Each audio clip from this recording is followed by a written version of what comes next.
Hello guys, कैसे हैं आप सब। तो आज हम जिस मूवी को एक्सप्लेन करने वाले हैं उसका नाम है हेरेडिटरी, जो कि 2018 में रिलीज एक हॉरर थ्रिलर मिस्ट्री मूवी है। गाइस, आपको बता दें कि इस मूवी को IMDb ने 7.3 आउट ऑफ 10 रेटिंग दी है। तो चलिए गाइस, बिना टाइम वेस्ट किए वीडियो को स्टार्ट करते हैं। तो मूवी की शुरुआत होती है जब स्टीव ग्राहम अपने बेटे पीटर को उसकी ग्रैंडमदर के फ्यूनरल में जाने के लिए जगाता है। गाइस, आपको बता दें कि ग्राहम्स फैमिली की एल्डेस्ट मेंबर एलन टेपर की आपातकालीन मृत्यु हो गई रहती है, जिसके फ्यूनरल अटेंड करने के लिए ग्राहम्स फैमिली जा रही होती है। इस परिवार में एलन के अलावा 4 और मेंबर होते हैं, जिनमें एलन की बेटी एनी, एनी का पति स्टीव और एनी का बेटा पीटर और उसकी बेटी चार्ली होती है। जब फ्यूनरल अटेंड करने के लिए स्टीव अपनी बेटी चार्ली को ढूंढता है तो पाता है कि चार्ली ट्री हाउस में सो रही होती है, और फिर स्टीव चार्ली को जगाता है और फिर यह फैमिली एलन के फ्यूनरल में पहुंचते हैं। फ्यूनरल में एनी जब स्पीच दे रही होती है तो चार्ली एक अजीब सी की क्लकलिंग साउंड निकालती है, और फिर हमें चार्ली के गले में एक अजीब से सिंबल वाली लॉकेट दिखाई देती है, जो कि एलन के डेड बॉडी में भी दिखाई देती है। इसके बाद यह परिवार वापस घर की ओर चला जाता है। एनी उस रात सोते समय चार्ली से एलन के बारे में बात करती है। फिर चार्ली एनी से पूछती है कि एलन के जाने के बाद उसका ख्याल अब कौन रखेगा। इस पर एनी बोलती है कि वो उसका ख्याल रखेगी, लेकिन फिर चार्ली पूछती है कि आपके मरने के बाद मेरा ख्याल कौन रखेगा। तो इस सवाल पर एनी घबरा जाती है, लेकिन फिर वो चार्ली से बोलती है कि उसके मरने के बाद उसका ख्याल उसका बड़ा भाई पीटर रखेगा। और फिर वह चार्ली को बताती है कि एलिन उससे सबसे ज़्यादा प्यार करती थी। उसकी ग्रैंडमा चार्ली से इतना प्यार करती थी कि चार्ली के जन्म के वक्त वह खुद उसे ब्रेस्ट फीड कराती थी। इस पर चार्ली बताती है कि उसकी ग्रैंडमा एलन हमेशा चाहती थी कि चार्ली एक लड़का हो। फिर चार्ली को सुलाने के बाद एनी जब अपने मॉम का बॉक्स चेक करती है तो उसमें एक बुक मिलती है जिसमें लिखा हुआ होता है कि एनी, मुझे माफ़ कर दो, मैं तुम्हें बहुत सी चीज़ें नहीं बता सकी, लेकिन हमारे सेक्रीफाइसेस का इनाम हमें ज़रूर मिलेगा। और फिर जब एनी लाइट ऑफ करके वहाँ से जाने लगती है तभी वहाँ पर एलन की स्पिरिट एनी को दिखाई देती है। इसके बाद सीन शिफ्ट होता है चार्ली के क्लासरूम में, जहाँ क्लासरूम के विंडो से एक कबूतर टकराकर मर जाता है, और फिर चार्ली उस कबूतर का सिर सीजर से काटकर अपने पॉकेट में रख लेती है।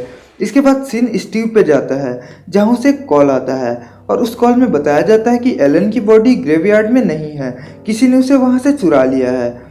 स्टीव यह बात सुन के घबरा जाता है, लेकिन वह इस बात को एनी को न बताने का फैसला लेता है ताकि एनी यह बात सुनकर परेशान ना हो। इसके बाद एनी स्टीव को बताती है कि वह एक मूवी देखने जा रही है, लेकिन एक्चुअल में वह एक काउंसलिंग सेशन अटेंड करने जा रही होती है। फिर एनी काउंसलिंग के दौरान अपनी मॉम एलन के बारे में डिस्कस करती है और बताती है कि एलन बहुत अजीब सी औरत थी और उसे मेंटल इलनेस था, और एनी का एलन से बिल्कुल भी नहीं बनता था। और साथ ही वह यह भी बताती है कि एनी का भाई 16 साल की उम्र में सुसाइड कर लिया था, और एलन एनी के भाई के अंदर किसी और की आत्मा को डालना चाहती थी। इसके बाद सीन चार्ली पे शिफ्ट होता है। चार्ली को अपने बेडरूम में एक अजीब सी रोशनी दिखाई देती है, और फिर चार्ली उस रोशनी का पीछा करते हुए अपने कमरे से बाहर आती है। तब उसे उसकी ग्रैंडमा एलन की आत्मा दिखाई देती है, जिसके आजू बाजू में आग जल रही होती है। दूसरी तरफ पीटर के दोस्त उसे पार्टी में इनवाइट करते हैं। फिर पीटर अपनी मॉम से बोलता है कि वह एक स्कूल इवेंट में जाना चाहता है। तब एनी चार्ली को भी पीटर के साथ भेज देती है, और जब वो दोनों जा रहे होते हैं तब हमें एक पोल दिखाई देता है जिसमें अजीब से सिंबल्स बने होते हैं। यह वही सिंबल्स है जो चार्ली और एलन के लॉकेट में होते हैं। इसके बाद वह दोनों पार्टी में पहुंचते हैं, जहां चार्ली पीनट केक खा लेती है, और पीनट के कारण चार्ली को एलर्जी हो जाता है, जिससे उसे सांस लेने में दिक्कत हो रही होती है। और फिर पीटर उसे कार में बैठाकर हॉस्पिटल की ओर ले जाने लगता है। चार्ली सांस लेने के लिए कार का विंडो ओपन कर अपना सर विंडो से बाहर निकालती है, और तभी पीटर को एक जानवर का डेड बॉडी दिखाई देता है, और वह कार को अचानक मोड़ता है, और इस दौरान चार्ली का सर एक पोल से टकरा जाता है और सर बॉडी से अलग हो जाता है, और चार्ली की वहीं पे मौत हो जाती है। इसके बाद पीटर चार्ली की डेड बॉडी लेकर घर चला जाता है और बहुत ही ज़्यादा डिप्रेस हो जाता है। अगले ही दिन जब एनी को चार्ली के डेथ के बारे में पता चलता है तब एनी जोर जोर से चिल्लाकर रोने लगती है। इसके बाद फिर चार्ली का फ्यूनरल होता है। फ्यूनरल के बाद घर में सभी लोग बहुत बुरी तरह से डिप्रेस्ड हो जाते हैं। फिर एनी वापस से उस ग्रीफ काउंसलिंग सेशन में जाने का फैसला करती है, और वहाँ पर वह जॉन नाम की एक औरत से मिलती है जो बताती है कि उसके बेटे और ग्रैंडसन की मौत हो चुकी है और वह एनी को इस सदमे से बाहर निकाल सकती है। और ऐसा कहकर वह एनी को अपना नंबर देती है और फिर सीन पीटर की तरफ शिफ्ट हो जाता है। पीटर घर पे सो रहा होता है, तभी उसे चार्ली की स्पिरिट दिखाई देती है। फिर अगले दिन एनी जॉन के घर जाती है और वह जॉन को बताती है कि उसे नींद में चलने की बीमारी है और वह उसे बताती है कि जब चार्ली और पीटर छोटे थे तो उसने उन्हें स्लीप वॉक में ही मारने की कोशिश की थी। एनी बताती है कि उसके बाद से ही उसके बच्चों के साथ उसके रिश्ते पहले जैसे नहीं रहे और इसके बाद एनी और पीटर का बहस हो जाता है जिसमें वो एक दूसरे के ऊपर चार्ली की डेथ का ब्लेम लगाने लगते हैं। नेक्स्ट डे एनी को फिर से जॉन मिलती है जो बताती है कि उसे मरे हुए लोगों की आत्मा से बात करना आता है। जॉन एनी को बताती है कि उसने सीएनसी की टेक्निक को यूज करके अपने ग्रैंडसन लुइस से कांटेक्ट किया था और फिर जॉन एनी को अपने पोते से बात करके दिखाती है ताकि उसे भी इस बात का यकीन हो जाए। और फिर जॉन उसे चार्ली से बात करना सिखाती है। वह उसे बताती है कि अगर उसे चार्ली की स्पिरिट से बात करना है तो उसे चार्ली की कोई फेवरेट चीज़ चाहिए जिसे चार्ली हमेशा यूज़ करती रही हो। इसके बाद रात को एनी जागती है और उसे चींटियों की झुंड दिखाई देती है जो पीटर की डेड बॉडी को खा रही होती है। तभी पीटर नींद से उठता है और एनी से पूछता है कि वो उसे क्यों मारना चाहती है। तभी एनी इस बात को एक्सेप्ट करती है कि वो कभी पीटर की मां नहीं बनना चाहती थी और एक बार मिसकैरेज कराने की कोशिश की थी।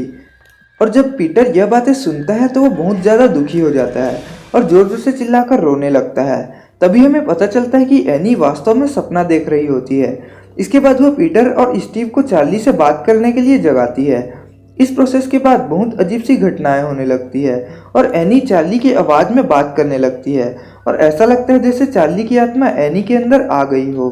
इसके बाद स्टीव एनी के फेस पर पानी डालकर उसे होश में लाता है और यह सब घटनाएं देखकर पीटर बहुत ज़्यादा डर जाता है। और फिर अगले दिन वह नोटबुक जिसे चार्ली के सीएनसी प्रोसेस के दौरान यूज़ किया गया था उसमें पीटर की तस्वीर अपने आप बनने लगती है। और फिर सीन शिफ्ट होता है पीटर के स्कूल पर जहाँ पीटर अपना फेस एक शीशे में देखता है जहाँ उसका रिफ्लेक्शन कोई अलग सा एक्सप्रेशन देने लगता है जिस बात से पीटर बहुत ज़्यादा घबरा जाता है। और जब एनी इन सारी चीज़ों से परेशान हो जाती है तब वह डिसाइड करती है कि वह इस नोटबुक को जला देगी जिसे चार्ली की आत्मा को बुलाने के लिए यूज़ किया गया था। लेकिन जैसे ही एनी उस नोटबुक को आग में फेंकती है वैसे ही एनी के कपड़ों में भी आग लग जाता है और मजबूरन उसे उस नोटबुक को जलने से बचाना पड़ता है। फिर एनी मदद के लिए जॉन के घर जाती है और हमें वहाँ पर जॉन के घर का व्यू दिखाई देता है और वहाँ पर सारा जादू टोने का सामान बिखरा पड़ा होता है और सेंटर पर पीटर की फोटो होती है। फिर एनी को पता चलता है कि यह सिंबल नर्क के डेमोन्स में से एक डिमोन पेमोन से जुड़ा हुआ है। फिर एनी एलन के बॉक्स में से कुछ ढूंढना शुरू करती है जहाँ उसे एक बुक मिलता है जिसमें पेमोन के बारे में लिखा हुआ होता है जिससे हमें पता चलता है कि पेमोन गॉड ऑफ मिस्चीफ है जो कि बहुत पावरफुल है। पेमोन सिर्फ मेल बॉडी में ही रहना पसंद करता है और वह 8th किंग ऑफ हेल है। एनी को एलन के साथ जॉन की तस्वीर भी मिलती है जिससे पता चलता है कि जॉन और एलन मिले हुए होते हैं और ये दोनों मिलकर ही यह सब कर रहे होते हैं। फिर एनी को अपने घर के स्टोर रूम में एलन की डेड बॉडी मिलती है जिसका सिर कटा हुआ होता है। फिर सीन पीटर की ओर शिफ्ट हो जाता है जो कि अपने क्लासरूम में बैठा हुआ होता है और उसे चार्ली की क्लकिंग वाली साउंड सुनाई देती है। इसके बाद पीटर बेकाबू हो जाता है और उसे अजीब से अटैक्स आने शुरू हो जाते हैं और वह अपना सर जोर जोर से टेबल पर मारने लग जाता है। तभी स्टीव को पीटर के स्कूल से कॉल आता है और उसे पता चलता है कि पीटर जख्मी हो गया है। तब स्टीव पीटर को उसके स्कूल से घर ले आता है। फिर एनी स्टीव को बताती है कि उसकी माँ एलन की डेड बॉडी ऊपर स्टोर रूम में है। फिर स्टीव ऊपर स्टोर रूम में जाता है और वो बहुत डर जाता है। स्टीव एनी से कहता है कि कुछ दिनों से तुम बिल्कुल अजीब सी हरकतें कर रही हो। यह कहकर स्टीव एनी पे शक करने लगता है कि तुम्ही ने एलन की लाश को निकालकर यहाँ लाया है। एनी स्टीव को उन तस्वीरों को दिखाती है जिसमें एलन और जॉन ने पेमोन के सिंबल वाली नेकलेस पहनी हुई होती है। एनी बताती है कि जब उन्होंने चार्ली की स्पिरिट से कांटेक्ट करने की कोशिश की थी तभी से उनका परिवार शापित हो गया।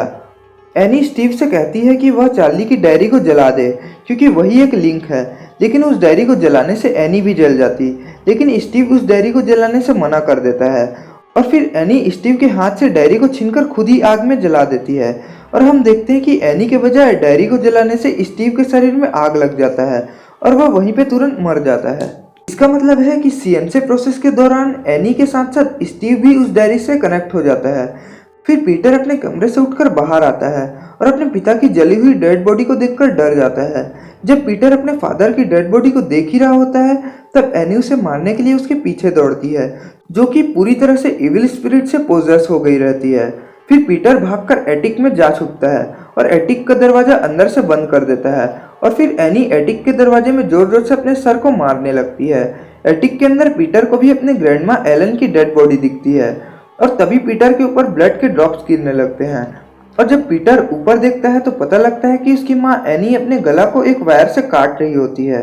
पीटर यह सीन देखकर डर जाता है और जैसे ही वो अपने राइट साइड देखता है तो आता है कि 3 डेविल वर्शिपर्स बिल्कुल नंगे खड़े हुए होते हैं, जिसे देखकर पीटर बहुत ज्यादा घबरा जाता है और डर के मारे खिड़की से नीचे कूद देता है। और फिर उसके बॉडी के अंदर एक व्हाइट कलर की लाइट चली जाती है, जिसके बाद पीटर होश में आता है और देखता है कि एनी का कटा हुआ सर ट्री हाउस में जा रहा होता है। फिर पीटर ट्री हाउस में जाता है, जहाँ पर उसे पेमोन का स्टैचू मिलता है, जिसके ऊपर चार्ली का सिर होता है और एलन और एनी की हेडलेस बॉडी पीटर के सामने झुकी हुई होती है। और फिर जॉन आकर पीटर को एक क्राउन पहनाती है और पीटर का वेलकम करती है, जिसके बाद हमें पता चलता है कि पेमोन की स्पिरिट पीटर के अंदर होती है और सब लोग उसे चार्ली और पेमोन करके पीटर को पुकारते हैं। तो गाइस, यह मूवी यहीं पे एंड हो जाती है। तो अगर यह एक्सप्लेनेशन आपको अच्छा लगा हो तो वीडियो को लाइक और चैनल को सब्सक्राइब जरूर करें।